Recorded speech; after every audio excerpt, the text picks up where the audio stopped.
Good afternoon, and welcome to the daily wrap up with ForexAnalytix. And we discussed this, on the European crossover webinar today. I wasn't expecting a whole lot of movement here. You can see here the euros kind of had a little bit of a bounce after the German data. Then we sold off. Then we kind of came back. I'm not expecting a whole lot unless, like I said, someone trades in on a very, very tight scalp. Cable has come a little bit off these lows, but certainly still remains under a lot of pressure. In our in our bias chart, last week we had a target of 31.90. Well, initially 31.62. We did see a pullback. Then we had 31.90. We got that. On Friday, we were looking for a pullback, and yesterday we had 32 even, and we made this here at 32. It just about, we came up here to that 31.92 or 93 again. That's our one that we had here on Friday, but we had our bias chart resistance up to 32. You got to be careful, like I said, going against these dollar pairs, as we go into FOMC. So certainly there's the, potential for that to go and move higher. We talked about this also with the dollar yen. We had 891 yesterday. I was looking for a move higher. We made it up to 895 and we pulled back. Now I still think, as I mentioned before, is the door is still open that we could come up on FOMC day, depending on how that plays out. And it's going to be a very, very interesting event, depending on how bullish or bearish the Fed is. I don't think they're going to do 50 basis points. Nobody believes that. But it's just going to be key on how dovish or not so dovish the language is as to whether we could, move even higher with the dollar and potentially, going and drag the dollar yen up to the pivot. We certainly made a move up to the 895. We had 891. And we paired back. As the Bank of Japan, they held rates steady. But once again, they've continued to say is that, hey, if the economy weakens, they are going to go stimulus right full on. I think the only thing that may have allowed them to pause a little bit is, once again, Trump has been all about that, weakening the currency bit. So I think they're giving themselves a little bit of cover in the sense that, because Kuroda just said about 10 days ago, hey, look, we're going full on. But once again, Trump had just come back from a meeting not that long ago with Japan's Abe. He was already on about, weakening the currency. He had even mentioned the yen, not to mention obviously euro and other currencies. So for them to turn around and come in really pushing that stimulus again with this BOJ event probably would have been, more than an irritation to the administration after he was just there to visit. So they did say we're holding things as they are now, but they said if the economy weakens, hey, we're on with the stimulus. And so that basically said, hey, look, we're not, some cover there. Hey, we're not purposely weakening our currency, but if the economy dictates it because of weakness, certainly we'll go in and provide that. So it's probably why we saw this a little bit of a pair back. Obviously, there was some China news, but I think that was primarily the main event. We had already made that run up there to 895. Probably could have seen that gone a little bit further, except that they held back. Cable once again continues to work lower. We have our bias chart support down here at 2106. Kind of comes in with a right here. You can see here, right there, 2106. So we do have that down there. It's actually below, but certainly the cable looks like it continued to weaken. Even with the bounce, it wasn't very much of a bounce.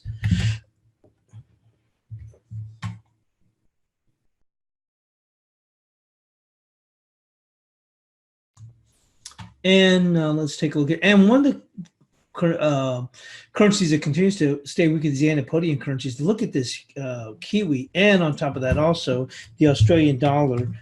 They have really taken a pretty good hit. Look at the Australian dollar.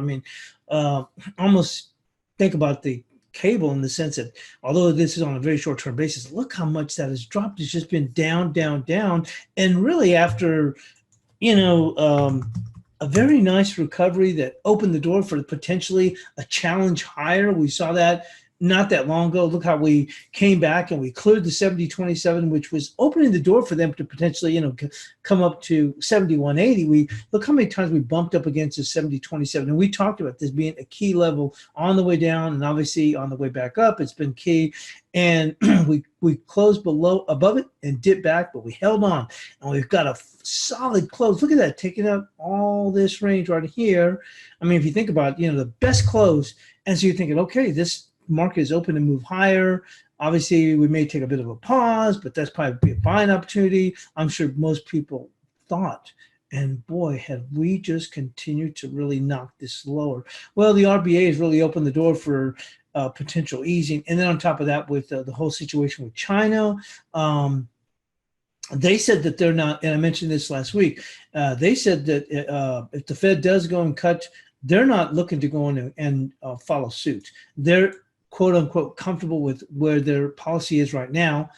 That certainly didn't help. And on top of that, this whole thing with the negotiations with China, it really doesn't look like it's going to go on very well. And that just continues to keep this downside pressure. So, it's it just keeps feeding on itself. And I have to say, it's not only against the dollar, it's against a lot of other pairs too. We're seeing this continual weakening, with the Australian dollar as well as the Kiwi itself. We're looking at the Euro Yen, Euro Kiwi this morning, came up to the 38%. And I thought we were going to take a pause there. And boy, we just kept on advancing. So like I said, it's really, almost, I don't want to say it's gotten a life of its own, but it just has not. It's just been relentless. If you look at this, it's not like this is a 10-minute or 30-minute chart. These are 2-hour bars. And look at that. If that's not a definition of, if that's not a pictorial definition of relentless, I don't know what is. Just relentless selling. Almost looks like, something similar to the cable, although the cable here, that's on a 30-minute chart. Dollar peso has kind of danced around back and forth. We had our bias chart. We kept the same bias chart and resistance, 1909, 1902. You can see today the low has been right there at 1902. Actually, 19017, about as close as you can get. Now, yesterday we had the 1909, but we jumped up above it, but we quickly faded it. And there's just not seem to be any momentum.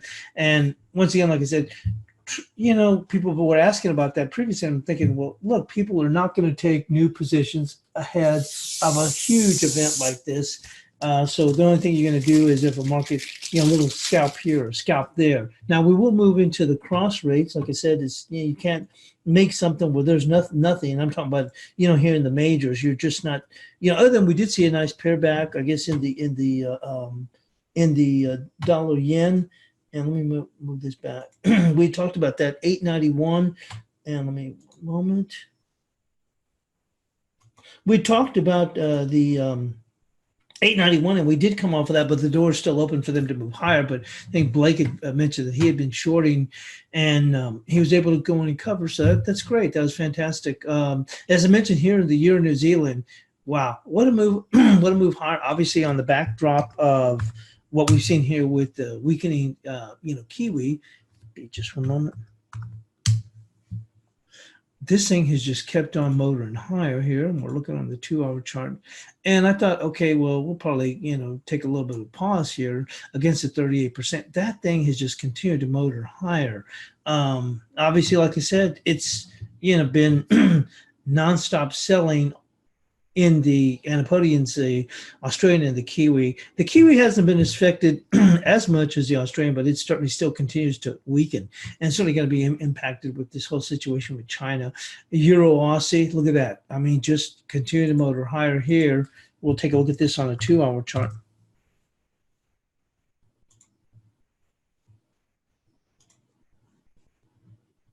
So we have seen action in these pairs. I haven't done much of anything really lately with the cross rates. I was fairly active about a month ago when that, especially in the euro odd, when we're up there near those highs, and we're up here close to the 61%, so probably a little bit of a resistance coming in right there. You can see that coming up against the 61%, but right here. But for me, I'm keeping it very light today. I want to be, I'm just going to keep my powder dry for the FOMC tomorrow. I want to come in clean. See here with the sterling versus the odd, we're seeing a nice little hammer hammer bottom right now at this point. And that actually, we mentioned this on the European crossover webinar, how the starting pairs like the 78%, whether it's to the upside or to the downside. And you can see here, we actually hit it right to the pip. We had this fib marked out for quite some time. If you look on that, that actually confluences with the level too. So we came down here, we've come off that rather well. Like I said, the cross rates do offer, certainly tradable options. If I'm talking about as far as opportunities here, I know some of the people are used to doing the trading the cross rates. They do take a little bit, getting used to them, but certainly there are some benefits to going and trading that.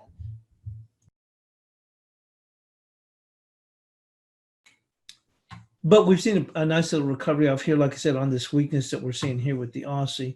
Let's move on real quick here. Like I said, it's a relatively quiet day as we get ready for the big fireworks tomorrow. We'll take a look here with the Aussie yen.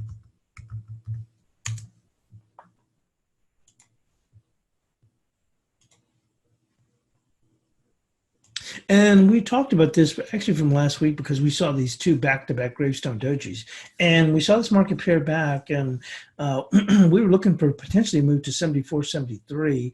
That would be one level. I thought that we would kind of hold a little bit in this area and pull back but we've not only made to the 74, 73, but we're just a little bit below that right now. But with the exception of this, I mean, we've had some decent moves here in the cross rates here. And in the European session, we do have quite a few traders that do go in and trade the cross rates. But as I mentioned here, it's going to stay relatively quiet other than these moves that we've seen here in the cross rates. Bear with me.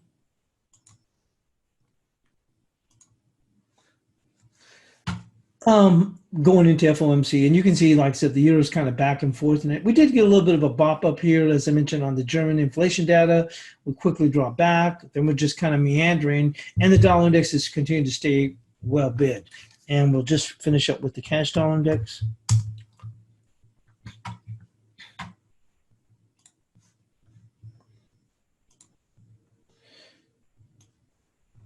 Now, we do have our bias chart resistance since yesterday, and we kept it today at 98.29 right here. There's a big level up ahead above these highs, which is 98.37, up at 98.71. So we could see depending on what happens with the FOMC, you can't see make a run up to 98.71, maybe overshoot a little bit. But obviously, if it comes in, the FOMC, the comments afterwards are not dovish, then and opens the door for us to move higher, then the first area that I believe we'll get to is 99.18. That's 99.18, but there will be a little bit of a pause at 98.71 is a level. And other than that, that's about it. We're going to keep it relatively quiet until we get to tomorrow's big fireworks. Thanks for joining us here on the FX Daily Wrap-Up, sponsored with ForexAnalytix. And you may want to go and consider taking a 10-day trial for $1. Gives you the ability to go on and check out not only all the analysis, the mobile app, as I mentioned, the different disciplines, whether it's just basic technical, Elliott wave, harmonics, macro, as well as the chat room, which is excellent. A lot of traders there, as I always mentioned before, very supportive, and also posting a lot of their entries and exits, many different styles. I'm primarily a scalper, but we have some people that hold for medium term, longer term. Manta, a great trader, has held these starting pairs to the short side for months. And would, as we dip in, she'd turn around and cover some and add again on the rally back up. So once again, many different styles in the chat room, very supportive. Going and take a 10-day test drive on that, $1. And we'll catch you tomorrow. Thanks for joining us here on the Daily Roundup, sponsored with ForexAnalytix.